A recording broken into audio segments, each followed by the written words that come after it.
of the 7th day of May 2026. Tomorrow being Friday, the 8th day of May 2026, the former president of Nigeria, Goodluck Ebele Jonathan, will be declaring his intention to contest for the office of the President, Federal Republic of Nigeria. Anyway, there have been a pending court case to determine whether he can run for office because they said the Constitution stipulated that one person is not supposed to be sworn in twice. When Yaradua died, Jonathan was sworn in as the president, acting president to say.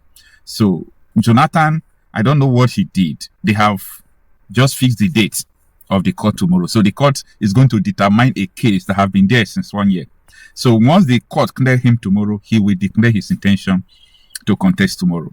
However, another problem there is that the North have clearly stated through their spokesperson on political affairs, Professor Yusuf, that Peter Obi have questions to answer on how he deported Northerners when he was the governor of Anambra State and how the obedience. I'm just telling you what they are saying through their spokesperson, Professor Yusuf. Professor Yusuf have been going on TV stations to say this. He will soon be going to Arise News and Channels Television. He was at Trust TV yesterday. What he's saying is that the Northern Muslims are rejecting Peter Obi because even his people, he said obedience are the reason why Trump bombed Sokoto, the heart of caliphate. That Peter Obi, that they can never support him. That Kwakwanso have killed his career because of his association to Peter Obi. And that brought some questions. So why Peter Obi was following Atiku? They were happy that it's an opportunity to use Peter Obi alliance to defeat Tinubu. Not because they love him. That is a pretense. This is Nigeria for you.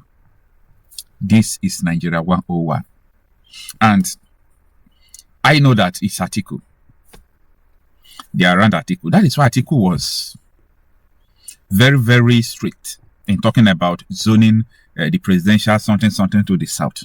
Because he knows that the north, the caucus in the north, unless they are part of the north, let me say, they are part of some of the citizens will now just refuse to obey what the caliphate dictates.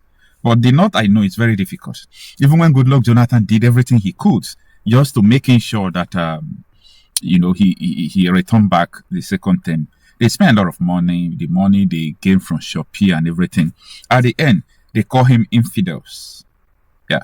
I have so many videos from Musk calling Jonathan infidel.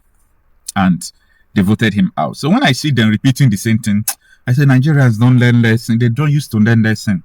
Maybe they will learn this time around. But these are the lessons we have learned.